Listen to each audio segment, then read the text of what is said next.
మనం ఇప్పుడు ఎండ తీవ్రతను చూస్తున్నాం.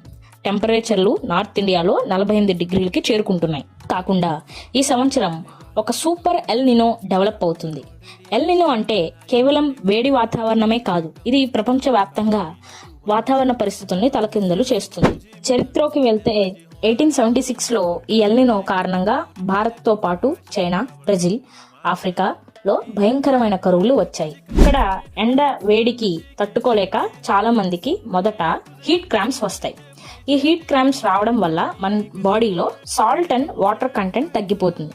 సో దానివల్ల మజిల్స్ లో చాలా పెయిన్ అనేది చూస్తాం. దాని తర్వాత వచ్చే స్టేజ్ హీట్ ఎగ్జాషన్.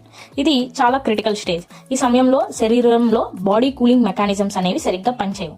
ఈ బాడీ టెంపరేచర్ అనేది 40 డిగ్రీలకే ఉంటుంది, కానీ చెమట విపరీతంగా పడుతుంది, ఇంకా అలసట, తల తిరగడం, వికారం, వాంతులు లాంటి లక్షణాలు కనిపిస్తాయి. హీట్ ఎగ్జాషన్ స్టేజ్ లో మనం వెంటనే కూల్ ఎన్విరాన్మెంట్ కి షిఫ్ట్ అవ్వడం, గాలి ఎక్కువగా ఆడేలా చూసుకోవడం, చల్లని నీటితో బాడీ అంతా తుడుచుకోవడం, ఏదైనా లక్షణాలు తగ్గకపోతే హాస్పిటల్కి వెళ్ళి చూపించుకోవడం అనేది చేయాలి.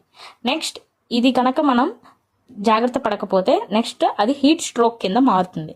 సో ఈ సమయంలో మన బాడీ టెంపరేచర్ అనేది 40 డిగ్రీస్కి పెరిగిపోతుంది. సో దానివల్ల మనకి బాడీ స్కిన్ అంతా డ్రై అయిపోవడం, మెంటల్ కన్ఫ్యూజన్ రావడం, కొలాప్స్ అయిపోవడం, అలాగే నరాల బలహీనత లక్షణాలు కూడా కనిపిస్తాయి. ఇప్పుడు మనం చూస్తున్న వేడి ఓన్లీ సమ్మర్ వేడి మాత్రమే కాదు, ఇది మన అట్మాస్ఫియర్ నుంచి కానీ మన ఓషన్స్ నుంచి వచ్చే సిగ్నల్ కింద చెప్పవచ్చు.